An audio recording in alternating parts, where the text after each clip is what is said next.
It's time to take your seat in the front row with Mike Vaccaro. Here's your host, Mike Vaccaro. Thank you, Chuck. Welcome, everybody. Mike Vaccaro here in the front row with you. Alongside, behind the scenes, it's J.R. Quitman, our creator, producer, and director. Well, before we get to episode number 29, I want to thank you for watching, for listening to previous episodes. A lot of you watching our Muggsy Bogues episode. We appreciate you doing so. Continue to do so, and make sure you subscribe to our YouTube channel. Well, coming up here, episode number 29, we talk football, NFL football with Mike Minter. Mike Minter, who had a great career at Nebraska collegiately, went on to play 10 seasons for the Carolina Panthers as well. Currently the head coach at Campbell University in Buies Creek, North Carolina. We talk about his career, his ups, his downs, and again, what he's trying to build with the Fighting Camels right now at Campbell University. Episode number 29. Our guest is Mike Minter. Mike, first of all, thanks for spending some time with us here today talking about your journey to where you're at now, which is head coach at Campbell University. And I guess, is it a little bit of downtime for you right now? It is. We just got done with recruiting in May. And so June we'll start up the summer camp circuit. Where we'll start working some camps. But me as a head coach, May I really use that time to start evaluating our opponent, what we need to be working on from a staff standpoint. Because the kids go home, they're going to be home most of May. They get back today, actually. So we get our phase 3 of the summer workout. So it's kind of like all over the, research, getting the new guys and the old guys coming back in the summer. So you got to get that because you got some transfers that's coming in. And so you got to try to get them acclimated to what we're doing and how we're doing it. And then at the same time, get some camps in. So it's kind of like all, and then conferences that I speak at. So it's a lot of the stuff that people don't know about the head coaches do. Yeah, it goes a lot beyond just coaching as a head coach in 2020 for sure, 2022 here. Let's talk about your background. I want to get into that here. And you were born in Cleveland, but you moved to Oklahoma. How soon after you were born did you make that move? And what was that transition like for you? Yeah, well, I was 8 months old. Okay. So I think the transition was pretty good, I guess.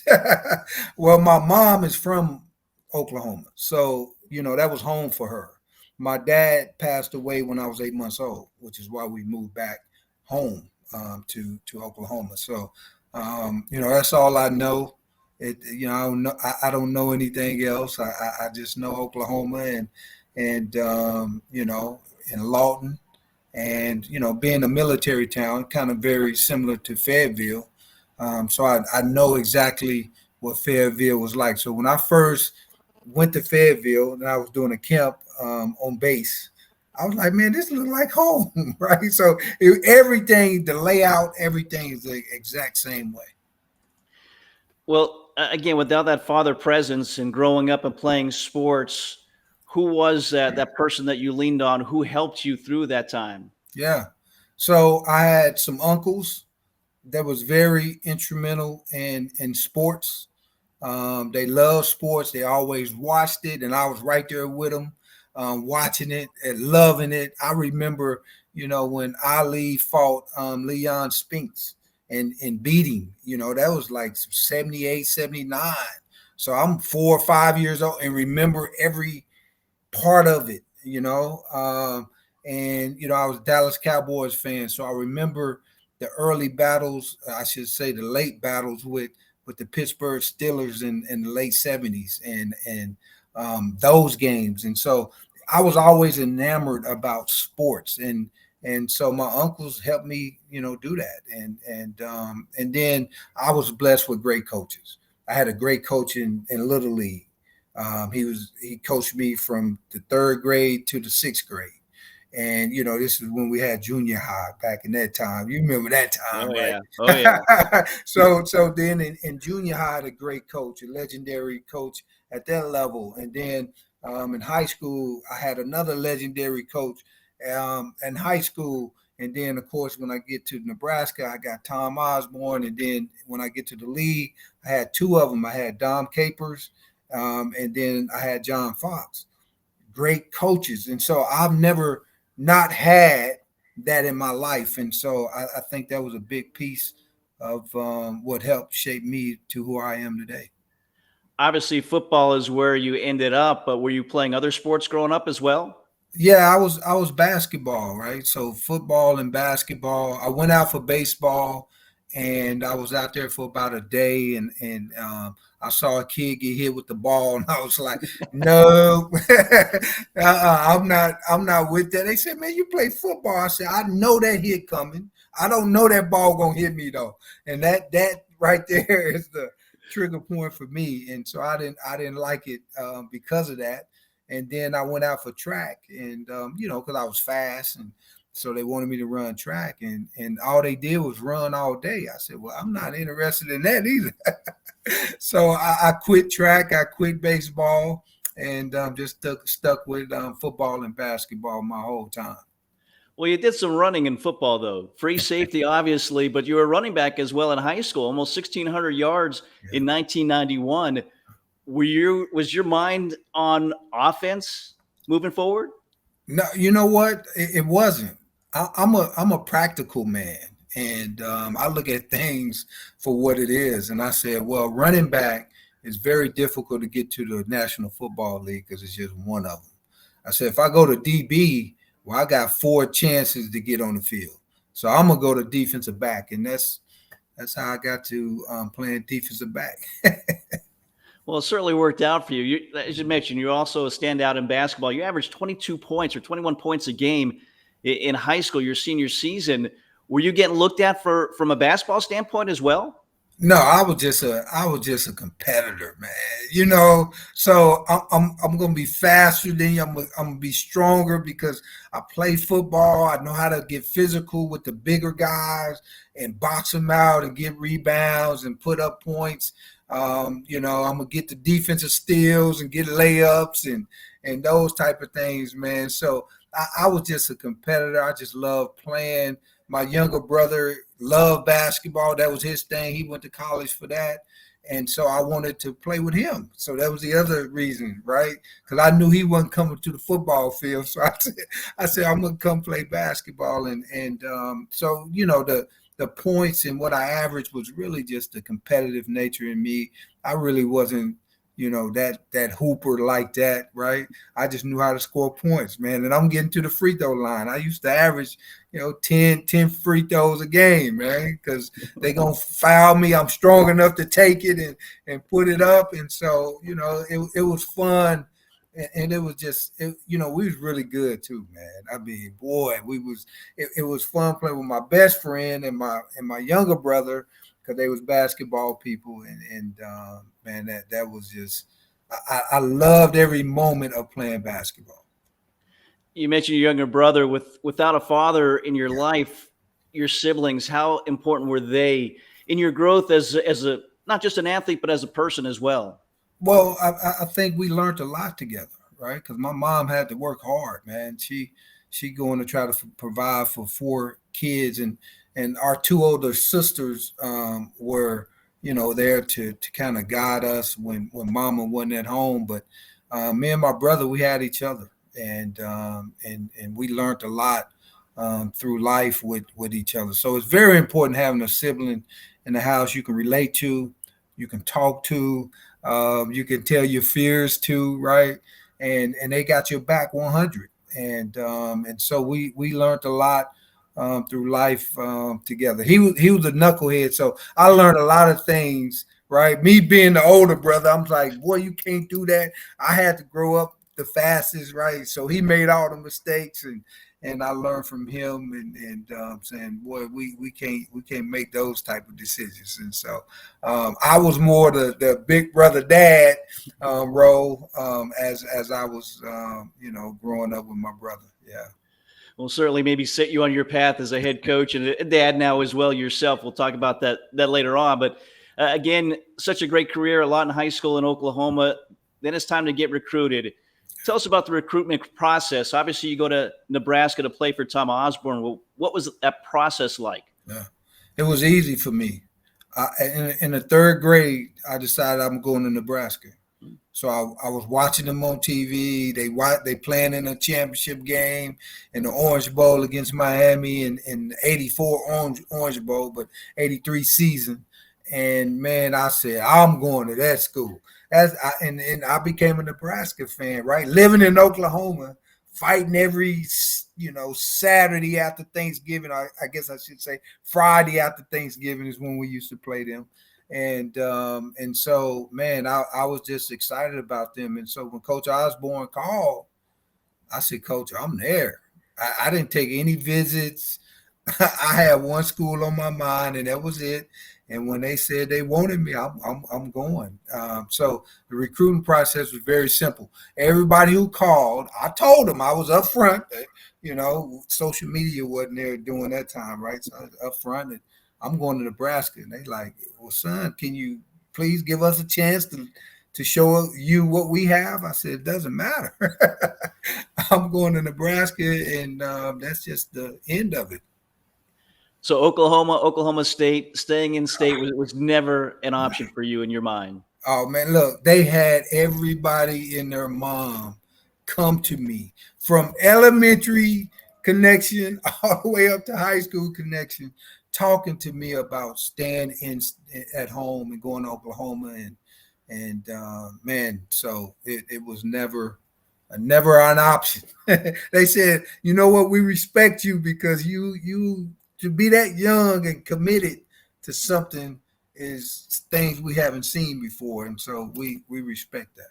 Yeah, you were playing games. You knew where you wanted to go. And Tom Osborne was the guy. Why was he the guy? What did you see in him and eventually learn from him during your time there with the Huskers? Well, first, off the TV screen, and everybody sees this because everybody feels the same way. It's a calmness, right? A regalness. A keen type feeling, right?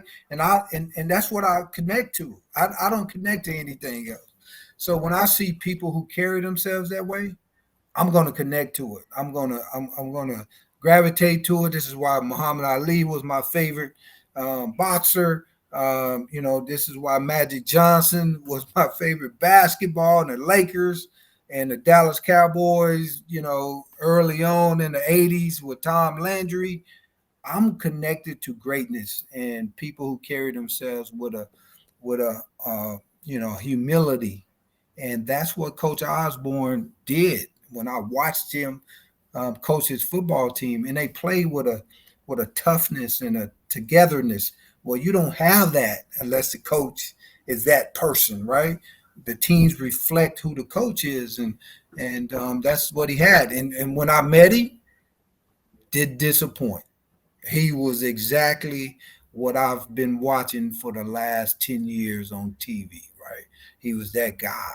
And, you just never wanted to disappoint him.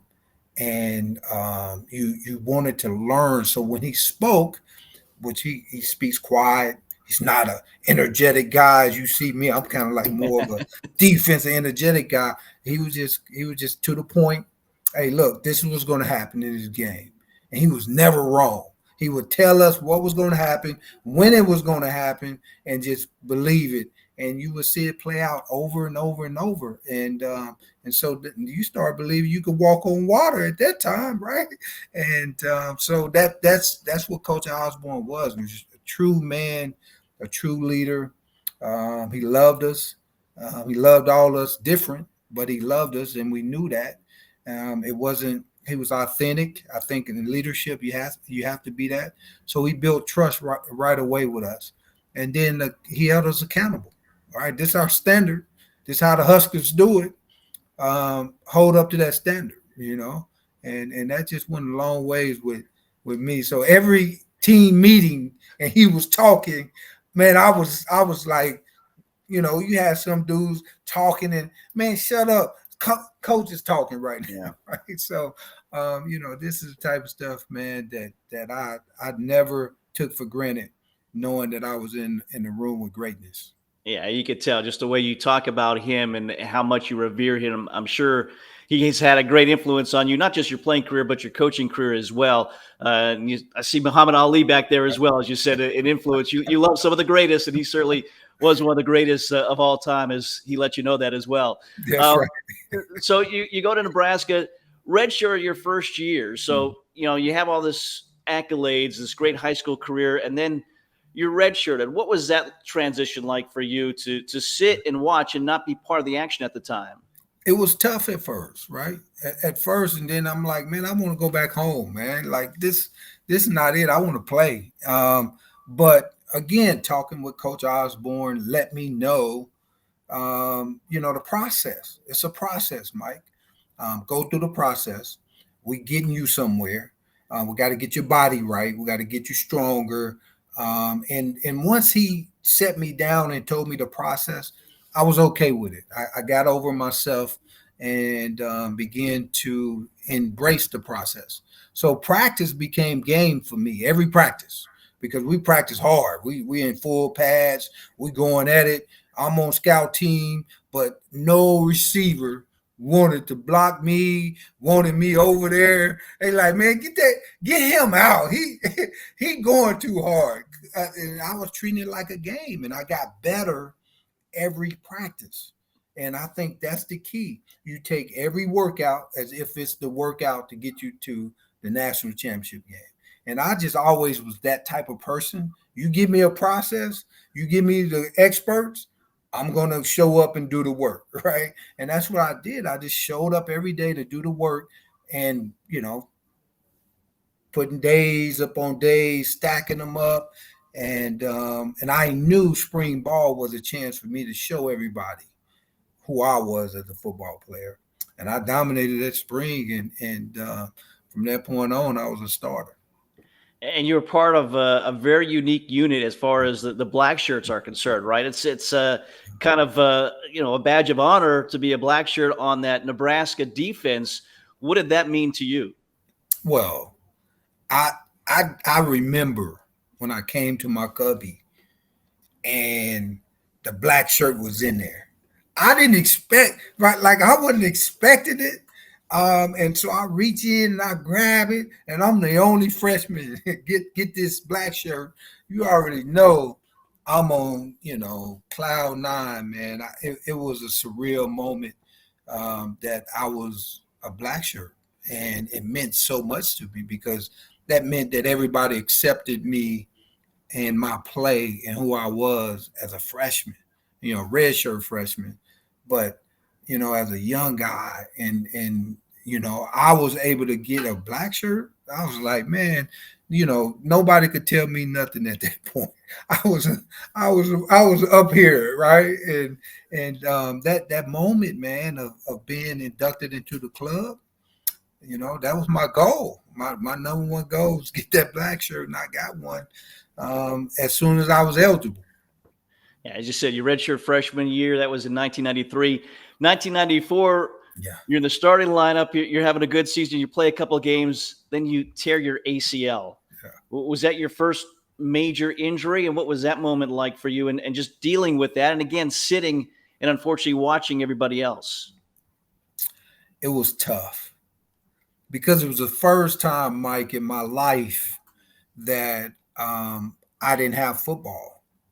It was the first time in my life I couldn't do anything about it. And it really sent me on my journey, my spiritual journey, to find out who was I beyond football or sports. And so, man, it was a tough journey, but I know that I'm not the man that I am today without that. I know that. And so I always tell people, stay in the process. Don't judge the process. Just stay in it because you don't know what's going to be on the other side. But if you stay in it, you'll find out. And I promise you it's going to be way better than when you started the process. And most people lose hope. They lose sight of that and give up, right? You give up in the middle of the process, then you never find out what you were supposed to learn. And so it was tough, man. It was tough watching everybody go through that championship season, win a national championship. And I'm the greatest cheerleader on the sideline, though, but it hurt. But I told them right after that game, after the celebration, I said, guys, let me tell you something. Don't come here when we go to winter conditioning. Do not come here acting like you the warning and you good. No, sir. You better be ready to go because I'm going to be on your butt every day because you know why? I want to play in one of those games. So you better believe that I was on them boys 24/7 about coming to work with that mindset. We haven't done anything, man. One championship, that's fine, but let's go dominate and go win two. Then we'll be, in history. Everybody will know that team. And so that was my goal from that point on. Was it tough, though, to see that team win a national championship? And again, you be on the sidelines. You want to be a good teammate, obviously. You want to cheer on your team and be happy for your team, but you want to be part of that as well, I would think. It was tough. I've never not been part of the championship as a player, right? And so, as a young man, but I think that was part of my growth. Part of my growth was be happy for other people, and then also, grow while you upset and you're not in there, and so that was the other piece to that. But man, it was probably the toughest thing, Mike, I ever had to do was be on that sideline as we kept piling up the wins and getting to that championship game, and I could play against Miami. I'm like, man, I wish I was out there. I would have done this, that type of thing, man. But yeah, it was tough, man. It was the toughest thing to sit on the sideline and not be part of that. Junior year, 1995. Starting free or strong safety there, all Big 8 season, which tells you a little bit about the college landscape. All Big 8 at the time, now the Big 12. But all right, so you go into that season after seeing your team win the national championship. How focused were you to help them get back to that point and get your own championship as a player? It was the only thing on my mind, and I didn't let them forget it. I mean, every single day I'm talking about it. The other piece to it is Tommy Frazier didn't get to play that season either. He played in the championship game. He came in late to help us win that game, but he didn't really play that season either. So you have your captain on offense, your captain on defense, really didn't get that, and so we played off each other, man. We helped each other. He knew he was going to bring the offense. I knew I was going to bring the defense with that, and so, man, that was all on my mind, that we was going to push through to make sure that nobody came in complacent because we just won the championship. And you win in 1995, having gone through what you did in 1994. I mean, winning the national championship in itself is great, but it had to be even bigger with that being the case. It was a huge moment. For me personally, and then for the team, because we dominated everybody. It wasn't nobody on that field that there was a close game with. I remember we went down for the first time 7-0. It was Washington State, and they had scored first, and we crying. We on the sideline crying as if the game. Look, it's the first drive, and they score, and we over there crying, and we mad, and man, this ain't gonna happen, and of course we went on to win the game, but it was that type of, we want to dominate you, man. We're not here to beat you or win the game. We want to be the most dominant defense, most dominant football team in the history of football.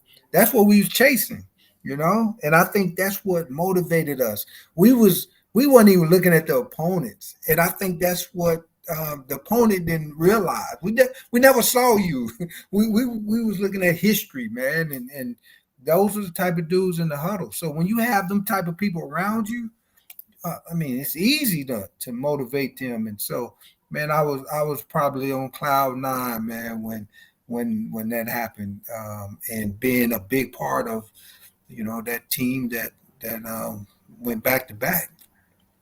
Yeah, so you win your championship, your national championship there, as I mentioned, all Big 8 at the time. Yeah. After your redshirt junior season, were there any thoughts of coming out early and going to the NFL draft because you came back for your senior season? Yeah, no, it wasn't. Because if I didn't get hurt my sophomore year, I would have did it.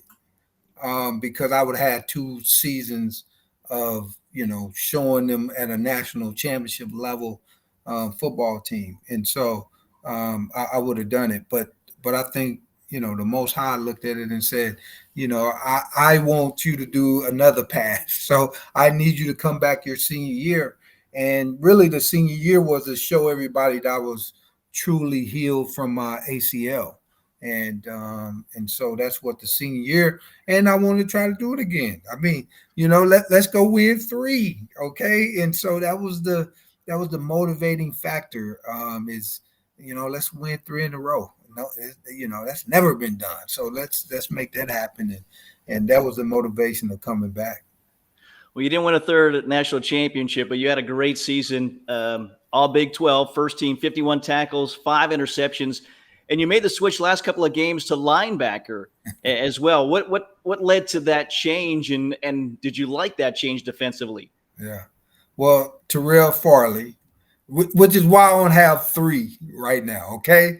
Who was the best player on our defense. I mean, this guy was an unbelievable football player.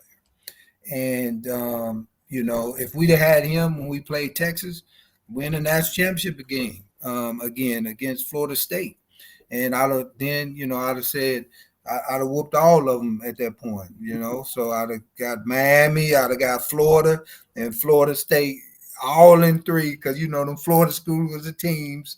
And I could have been like, yes, But, yeah, man, Terrell Farley got in trouble, and got suspended.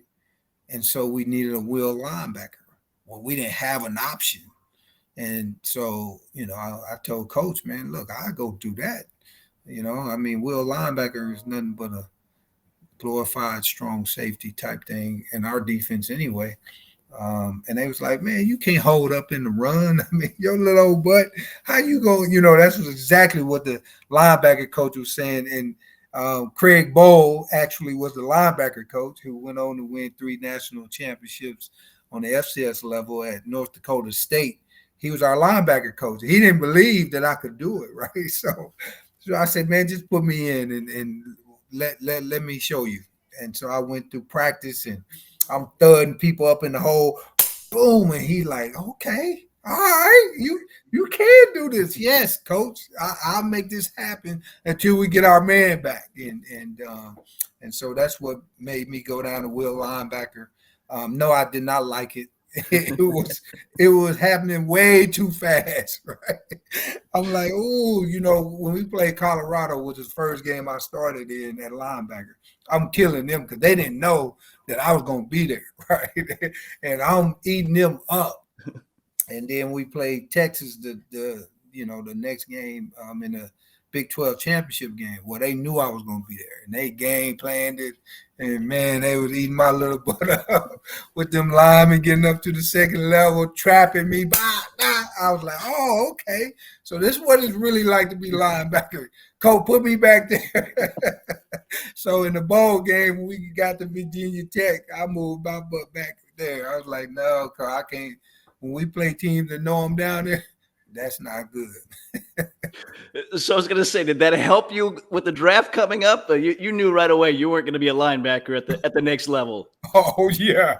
I knew it right away. Like, if they'd have drafted me and said I'm going to be linebacker, I'd have quit. And so I don't know if it helped me or not. I think what it showed is I was tough enough to be able to be in the trenches. And so if you're tough enough to play linebacker in college, then you're definitely tough enough to play safety in the league. And so I think they was able to see my versatility and my ability to tackle and make plays in the run game. So I think that's really what elevated me as a draftable guy.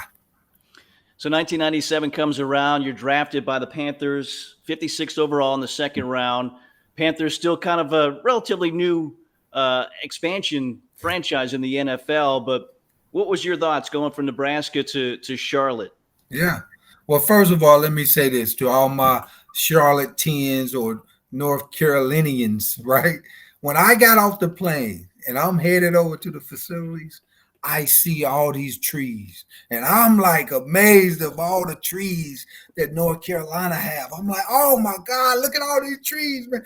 Everybody like, they just trees. I'm like, no, man, you don't understand. We don't have trees in Oklahoma and Nebraska. We got like 2 trees in the whole state.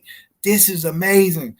And so I remember going back and talking to everybody about how amazing this place is and how many trees they got. That's all I was talking about for about 2 months. It wasn't trees.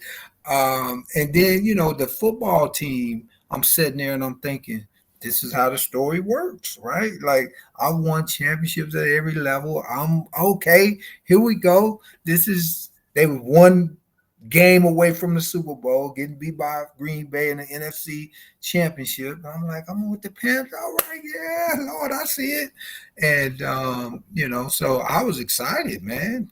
I didn't know nothing about Charlotte or North Carolina, but I knew they was one game away. And I'm like, I'm going to help y'all. We going to that Super Bowl, man. And Kevin Green has a contract dispute. I think that was what derailed us that first year that I was with the Panthers, man.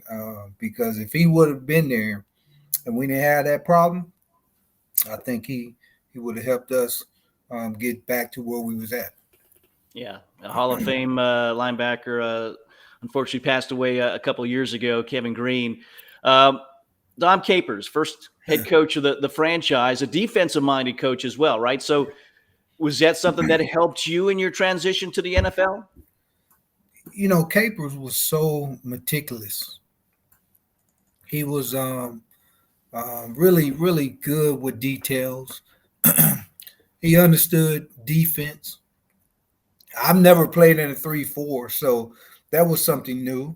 The strong safety, which is what I came in the league playing, was very complicated. I mean, you had to know a lot about what was going on.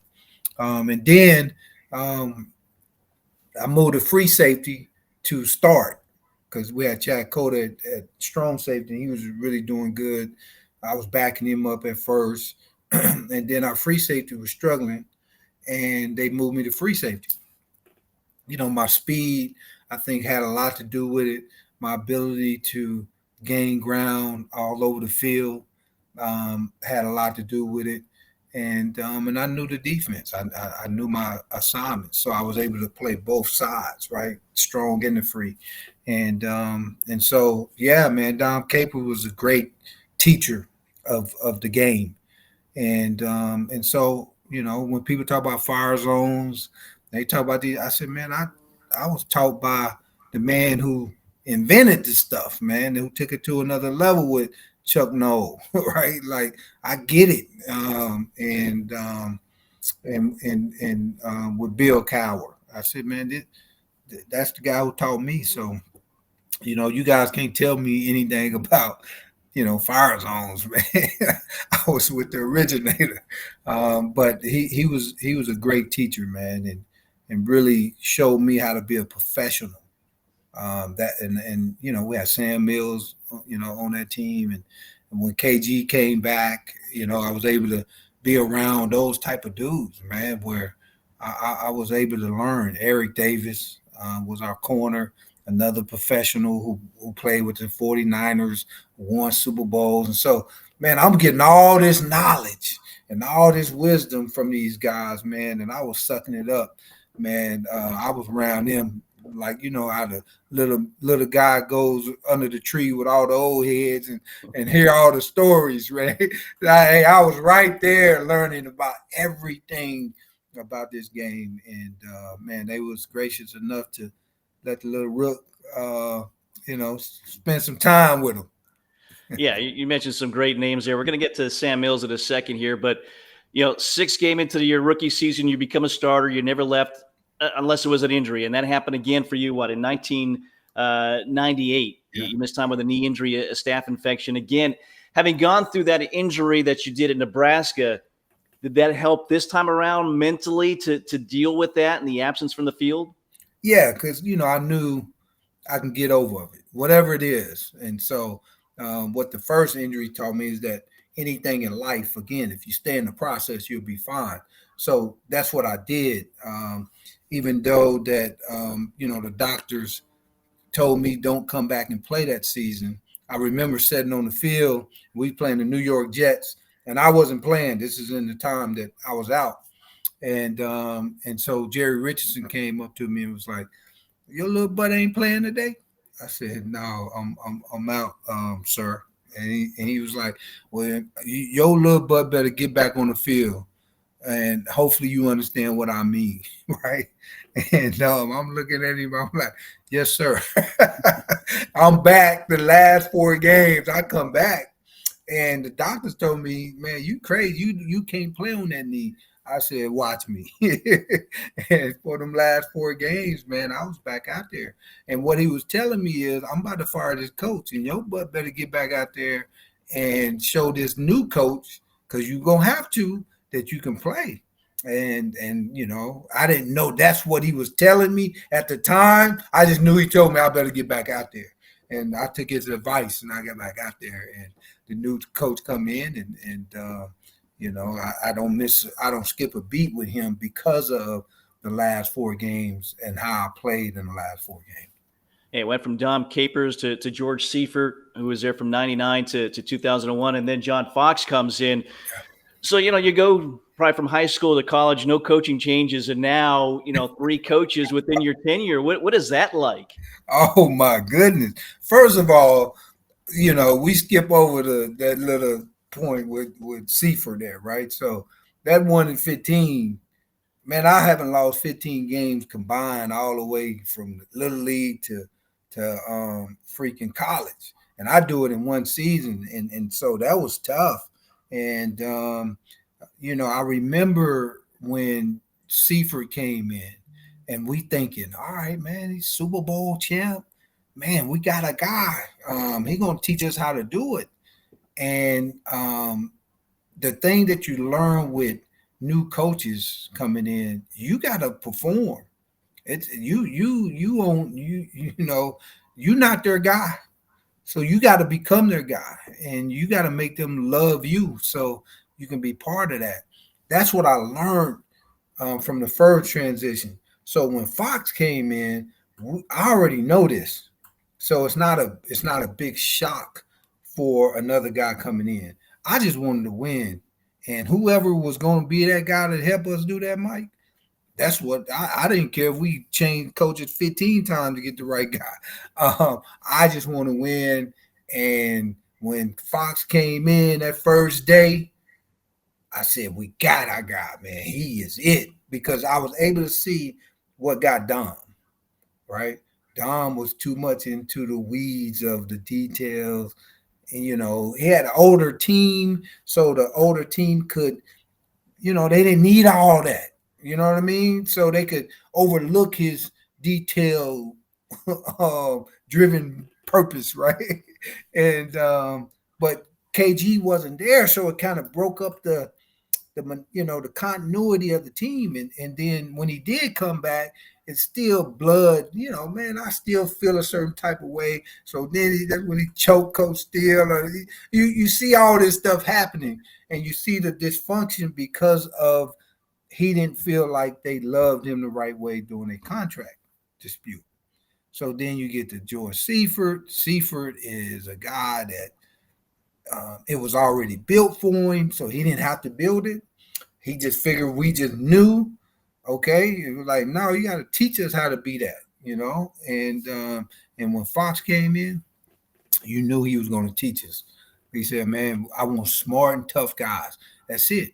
And I promise you, this is going to be the hardest training camp that you've ever known to man. And if you're willing to go through it and you stick here, I will make you a champion. And I'm like, man, hey, sign me, coach, sign me up right now. I don't care if we practice 4 hours every practice, as long as we're gonna get to that championship. And man, 2 years later, we NFC champs, NFC West champs, and on our way to represent the NFC in the Super Bowl. So, man, he held to his word. Yeah, take us through that 2003 season. As you said, you won the NFC Championship, and Sam Mills was a big part of this, right? He had transitioned from a coach or from a player to a coach at this time, correct? Yes.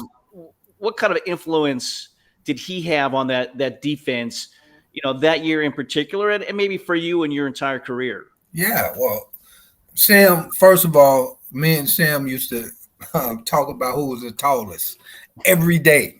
It's one thing to have the joke. Every day we saw each other, we measured. I'm taller than you, from my rookie year all the way to when he retired from coaching. And man, that was our joke every time. And so he taught me a lot. He taught me how to be what a professional is at this business and how to overcome any physical disadvantages. And if you get to the ball with bad intentions, people are going to respect that. He taught me how to look at the game, how to watch film, and how to relate to your teammates. I think that's another piece that a lot of guys don't get taught. And he was able to teach me all these things, man. And he took me under his wing. I'm a rookie, right? I mean, he was giving me all this wisdom every single day, and because he knew I was a guy that loved information, and I think people attract who they are, right? And I was a guy that was always around him. So when he retired, and then he went into the front office and tried to be a scout, and we would talk all the time about that. He was like, Mike, I just don't really think that this is for me, and I really don't have an impact. I don't see them help, let me become a GM. And so, man, I think I want to coach. And it was like a perfect glove on the hand, man. It was the perfect fit because he knew players. He knew how to relate to them. He knew how to give the information that these coaches was talking about. So if it was Jack Del Rio or if it was Turgovac, he was able to take this information and then make it simple for us players to connect to. And we all trusted him, I mean, trust is a big piece to it. And we all respected what Sam had to say. So because we knew he put that work in as a player and a coach, and he knew what he was talking about, man. He made things so much simpler for us, man. It's just crazy the impact that he had on our football team from a coaching standpoint. And it was every position. It wasn't just the linebackers. It was the D-line. It was the secondary. It was everybody, man. It was special teams. It was offense. He was connected to the whole piece. And then, once we found out that he was diagnosed with cancer, now, it became we fighting. We fighting that with him.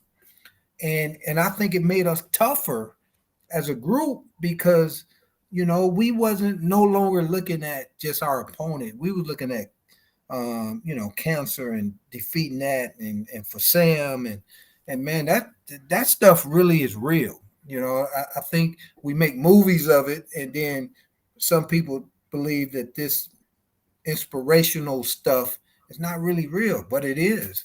And I remember the speech of the key pounding speech that he gave to us right before the playoff game, and man, I'm like, boy, we about to tear something up. Let's go get it, right? And so that was what Sam was to us, and that's why he's so admired because he was true, he was real, wasn't perfect, ain't nobody perfect, but he was true to who he was, and he helped every man become better. And that's your job, right? As a coach, is to unlock the greatness in other people. And that's what Sam was to us. And man, he inspired us to freaking go all the way to the Super Bowl, man, and be the cardiac cats. And he's going all the way to Canton. He'll be inducted into the Hall of Fame this summer. Will you be able to be there to be a part of that? Unfortunately, it happens posthumously for him. Well, I will not be able to be there, but I'm gonna be there, right? I mean that was my guy, man, and I'm sure his son. I mean, I saw his son Sam Mills Jr. Grow up. Right, right before our eyes, because we were the same age growing up. I'm a player, and he's trying to be, just around, right? And he went from weight room, he was video to assistant D line coach, and now he a guy in the league that got a name, and man, so I remember it all, man, and so it was a sad moment, but it's going to be a great moment, because it's well deserved. He should have been there a long time ago, because I've never met anybody who hit like him, who played like him. And this is last season, so I can imagine what the man was doing in his rookie early years. I mean, I remember he hit somebody so hard that I thought the man was dead, right? And I've never said that about anybody, because I'm the one normally hitting people like that. And when he did it, I was like, "Oh my, Sam, what? Quit that! Don't hit that man at all." So yeah, man, it's gonna be a great honor to. I'm definitely gonna be watching it, and I've never watched the Hall of Fame ceremony, but that one is the one I'll be watching. Yeah, John Bunning was a previous guest of ours. He coached him when Sam was with the Baltimore Stars in the USFL, and again, just had nothing but great things to say about him. So Sam's, again, one of your coaches that Super Bowl year. Unfortunately, you lose to the Patriots. For you, you had a great game, and you played the second half on a broken foot. Is that correct? Yeah. What was that like? First drive of the third quarter, right? So they driving and tight end catch the ball down the middle, and I'm coming from the other side, and boom, my foot steps in the turf wrong. It was a slippery turf, as you can see. John Casey slipping when that last kick that he kicked the ball off and it went out of bounds. The grass and the footing was really, really tough. And so, man, I remember coming to the sideline after that drive, and I said, "Guys, I broke my foot." And they were like, "Man, you didn't break your foot." I said, "Yeah, I did." And so they were about to take my shoe. I said, "No, don't take it off. Just tie it tighter and then tape it up over my cleat, and I'm gonna play this game." And man, all I know is I know how to zone in, and only thing matters is that moment of that play. And then after the play is when you start to feel what your body feel like, and the pain was excruciating after every single play, but during the play I didn't feel it. And so it was a crazy moment of being able to go within to do the thing that you need to do, right? And then try to finish that game to help us win. But all I saw was, it's the Super Bowl, man. You can't go out of the Super. I don't care unless your leg fell off, you're going to be in the Super Bowl. You're going to play, and so that's what I did. Yeah, career high 18 tackles in that game as well. Again, with that broken foot early in the second half. 10-year career. You eventually decide to hang it up in 2007.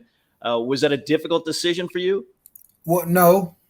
I woke up. We was in training camp, right? 2007. It's gonna be my last season. I'm going through, and I just woke up, man, and I knew it was time. And I remember going to practice that day, knowing it was my last practice. That was emotional because nobody else knew. I didn't tell anybody at that point. So after practice is when I was able to talk to Marty Herney, who was our GM at the time, and Coach Fox. And I told him, I said, "Now, if Mr. Richardson is okay with this, I'm gonna hang it up, man." And me and Marty been together since the beginning. And so, we was crying. It was teary-eyed with Marty, and then the next day is when we was doing the fan appreciation practice that we normally used to do with Coach Fox, and so I met with Mr. Richardson after that, and told him what I wanted to do, and he's, we crying, and he was my father, wise father, you know what I mean, like that godfather type dude that he just showed me a lot of love and a lot of wisdom, and opened up a lot of things to me that I know everybody didn't get. And so, when I said I was leaving, it's like his son was leaving, the team, and so it was tough. It really was. That was what was tough. Deciding that I was done was not. I just woke up and knew it was time, and so I walked away at that moment. Well, you left your mark. If I could read some of your stats: 790 tackles, 9.5 sacks, 15 forced fumbles, 8 fumble recoveries, 15 interceptions, 4 touchdowns, and you're a return guy as well, 421 return yards as well. Is there a stat or a number that sticks out in your mind of what you were able to do in your 10 years with the Panthers? I think the biggest thing is that I was able to play 10 years, and I was able to do that with one team. Yeah, that was my goal. My goal was, and I told Eric Davis this when I was a rookie. He was like, "Man, quit it. Nobody plays with one team for the whole career." And when I retired, he called me. He was the first dude who called me. He was like, "Look, young fella, you told me you was gonna do it, and you did it. I'm proud of you, right?" So that was my goal. All the other stuff wasn't even anything. It was the fact that from the time that I got hurt my second year, when I came back, I started every game. I didn't miss a game from that point on. And so to be able to go, 8 years of consecutive starts was something big too, because that's not easy to do. Yeah, 10 years in the NFL is incredible. And again, the career that you had, a fan vote, you were on that 2019 Silver season team. And it's a fan vote that puts you on there. What did that mean to you to have that be the case? Well, it means everything, right? Because who matters other than your people, right? Nobody else matter outside of your people. So I never cared about anybody else. I wanted wherever I was playing, I wanted them to say he's one of the best, and that was my goal. And so it meant everything to be, part of the Panther all-time great football teams. And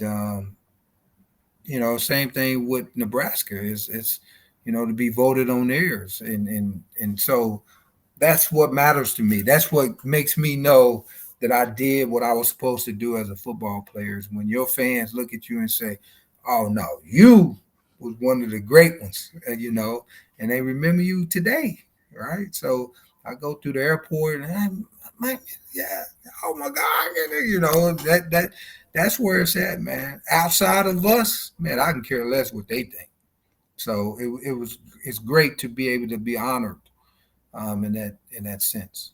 Yeah, you mentioned Nebraska, 2006 in their Football Hall of Fame there. And then the transition to coaching. So now you're trying to be known as, hey, Mike Minter, the coach, right? So, what led to that transition? Again, was it an easy one for you to go from, NFL player to a coach, because you started small at some high schools and then, worked your way up at these different colleges and universities? Well, it really wasn't a calling at first, right? It was just my sons was going through these stages. And so I coached them in Little League. Okay, so I took them through all the way to Little League, and then and then they were getting ready to go to high school. And so I said, okay, I'm going to become a high school head coach so I can coach them. And so this is why I was coaching. It was because of my 2 boys. And so they was able to play for me. And then I fell in love with coaching. And at that point, after going to 3 state championships, I'm like, okay, I want to challenge myself in this business. Let me go take on college. And I remember saying to myself, I want the worst team in college football. Now I'm just talking, right? And then when I get the call about Campbell, they happen to be dead last in Division I football, FCS level, dead last. And I'm like, oh, okay. So I got my whoosh, and and so we start the journey, man. Right. So the transition was easy because it's just who I am. I was the captains on all my teams. Okay, from little league to high school to college to pro, because I was able to build relationships and relate to my teammates to get them to go harder or be able to give more and connect to the message that the head coach was talking about. Man, that's what leadership is all about, right? The mission is this, the standard is this. How can you get people to want to do that? And so the transition to coaching was easy in that sense. The X's and O's was easy because I understood the game. Okay. The hard part, I think, that I've learned is other coaches. I think that's been a hard thing is me understanding other coaches and trying to reach them and knowing how you got to reach them. Coach your coaches. I didn't think you had to coach the coaches. I thought, hey, man, shoot, they like me. They're going to do the research. They're going to be ready to go. And that's just not the case, man. You got to spend a lot of time coaching them. And I think that's where coaches fail is, you don't get a chance to learn that until it's too late. And you're like, oh, man, I should have been coaching my coaches, right? And so I've learned that over the 9 years. So if it's one thing that I've learned as being a college coach is that how important your assistant coaches are, but how important it is for you to teach them and coach them and move them and groom them to how you see things. Not how they see things, not how anybody else see things, not where they've been before. And that's tough because some of this stuff has been successful for them, right? And so they're like, why I got to do it that way, coach? I mean, hell, this works. But in order for you to win a championship, everybody got to be on the same page. Well, guess what, Mike? I didn't have that problem going through. I was always connected to the head coach. So I always thought, when I was a coach until this year, I thought, okay, the only important people is the head coach and the players. So I'm going to go get the players, I'm going to train them, and we're going to be ready to go. And that's so far from the truth. I didn't realize how many great assistant coaches was on our staff and on our teams that was coaching us because my relationship was always with the head coach and not necessarily with the assistant coach. So I didn't see the importance of it. And I learned that a hard way. 9 years of beating my head against the wall, right? I finally get it. And I get it when we play in James Madison. We playing them. This is the first time I see excellent at FCS level, right? Like championship football at FCS level. And I'm looking and I'm saying, oh my God, man, these coaches is like, their assistant coaches like on another level. I said, oh, I got to go get dudes like that. And when I left that field is when I knew, okay, this is what I got to do. I got to coach them. I got to go get guys that's open and willing. I got to go get guys that think like me and want to be like me, and I got to go get them. And that's what I did, Mike, and that's what we have. And so this semester, I'm going to give you an example of how great these dudes are. First semester in the fall, we're 2.5. This semester, same dudes, different coaches, we're 2.8.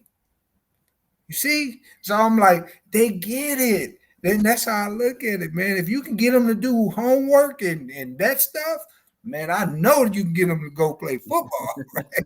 And so, man, so Mike, yeah, that's the transition of learning, man, is how important your assistant coaches are as a head coach. And that can't be easy in football because there's so many of them. You know, basketball, baseball, some of those other sports, there's maybe 3 assistant coaches. It's easier to kind of get those guys that think like you, but to get an entire staff for football, that's got to be tough. Oh, it's real tough. It's a science and an art at the same time, right? And so I done boiled it down to two things. They got to be open and they got to be teachable. And if they that, we can work together to get to where we need to get to. I can care less about your X's and O's. None of that stuff matter if you not open and willing and teachable. Then it really doesn't matter, because there's going to be some tough times, man, that we go through that you haven't seen or you don't know because you haven't been there. It's kind of like telling somebody about the promised land when you didn't go. So when Caleb and Joshua came back and they like, no, this is what we good, right? And then everybody else like, oh man, them Giants, oh, I don't know. And so the people don't know. So they like, man, what are y'all talking about? And that's how it is when you've been places as a head coach, and then sometimes you tell the other coaches like, no, this is how it is. No, man, I don't think so. It's this and that. Okay, well, you're not listening, right? You're not open and teachable to this moment that I can give you that'll help you get better. And so, Mike, that's probably been the funnest thing that I've had to learn. It is that, and I had to grow. How do you connect to men, right? Like, that's different than connecting to kids and getting them to see 17, 18, 19. That's a different deal, because I got kids, so I know how to deal with you, right? I don't have no men around me that I have to deal with, right? Like you said, I didn't grow up with a dad, so I don't know what a grown man deal is, right? Every grown man I had to deal with was a head coach over me. So I'm learning from them and I'm growing with them and I'm trying to get to their level and that type thing. But when now I'm dealing with grown men that was me trying to get, I had to learn how to do that, Mike. I mean, I had to do a lot of soul searching to develop that in the last 6 months. Well, you're about to embark on your 10th year at Campbell, and you also have other things going on. Tell me about Mentor Enterprises. You're the CEO there, and then you also have some mentor camps as well. So you're, as you said at the top of the interview here, you're a very busy man right now. Well, with Mentor Enterprises, what I've done was dissolve that over the years to really focus on just coaching, right? And so I was able to dissolve a lot of that. It was real estate, it was construction, it was a consulting firm, and so it was a lot of things that I had to disengage and sell off and close and all that type of stuff. So it wasn't easy. That was more work than starting all of it. Was getting out of it, and so now I'm 100% full-time coach. Okay. And so I don't even do the camps anymore. The camps are more geared towards, of course, high school kids, so we can see them in recruiting is where it's at. But so now everything is pointing towards coaching and me becoming a better coach. And I tell people this all the time, Mike. It takes 10 years to master anything. It really does. And while all these coaches was coaching, I was playing.